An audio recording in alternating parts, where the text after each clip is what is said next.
Plans procure చేసి మనిషి అయితే ఎలా అయిపోయాడు. మా అందరి ఐడియాస్ కంపెనీ రిజిస్ట్రేషన్ కి వేలుముద్ర దాకా తెస్తామని ఎవరు అనుకోలేదు. స్టార్టింగ్ లో పేరు పిలవడానికి బాగుంటుందని చెప్పేసి కంట్రీ ఆర్ట్స్ ప్రైవేట్ లిమిటెడ్ అయితే అనుకున్నాం. బట్ ప్రైవేట్ లిమిటెడ్ అవ్వాలంటే చాలా రూల్స్ అయితే ఉన్నాయన్న విషయం మాకు లేట్ గా అర్థమైంది. క్లయింట్స్ కి ఫర్మ్ అయినా ప్రైవేట్ లిమిటెడ్ అయినా మనం ఇచ్చే సర్వీస్ బట్టి వాళ్ళు ఫిక్స్ అయి ఉంటారు. శ్రీభారతి స్కూల్ క్లయింట్ అయితే ఇంకా ఫర్దర్ ఎక్స్పాన్షన్ కోసం మాట్లాడడానికి అయితే వచ్చాము. మేము ఇచ్చిన కొటేషన్ చాలా రీజనబుల్ గా ఉండడం వల్ల ప్రాజెక్ట్ అయితే ఓకే అయింది. సో దానికోసం మేమైతే ప్లాన్స్ నుంచి లాన్ అన్ని కూడా ప్రొక్యూర్మెంట్ అనేది దగ్గరుండి చేసాము. కంట్రీ ఆర్ట్ సర్వీసెస్ లో మోస్ట్లీ ఎక్కువ ఆలోచించే దేని గురించి అంటే ప్లాన్స్ ఎంత పుషీగా ఉన్నాయి, హెల్తీగా ఉన్నాయి లేదా, ఆ క్వాలిటీలో మాత్రం ఏ మాత్రం కాంప్రమైజ్ కాకుండా దగ్గరుండి సెలెక్ట్ అయితే చేస్తాం. ప్రాజెక్ట్ వచ్చేసింది కదా, సర్లే ఏముందులే ఫోన్ కాల్ చేసి మొత్తం అంతా డీల్ చేద్దాం అనే టైప్ అయితే కాదు మా టీమ్.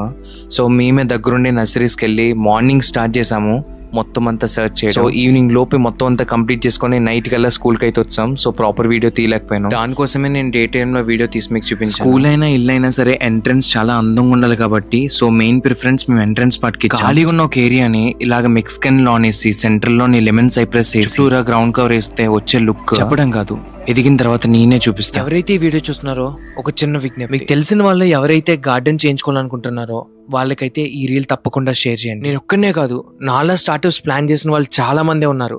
వాళ్ళందరికీ కావాల్సింది మీ సపోర్ట్. ఈ శ్రీభారతి ప్రాజెక్టులు అయితే పిల్లలందరూ కలిపి మేము చేస్తామని చెప్పి చాలా సపోర్టివ్ అయితే ప్లాంటింగ్ చేశారు. సో వీళ్ళ చేతులతో వేసిన మొక్కలు కాబట్టి చాలా బాగా కష్టపడి ఎదగాలనుకున్న కోసం దేవుడు ఎప్పుడు ఆలోచిస్తాడండి. మాకైతే 4th ప్రాజెక్ట్ అయితే రావడం జరిగింది. 4th project successfully. జై కంట్రీ ఆర్ట్స్.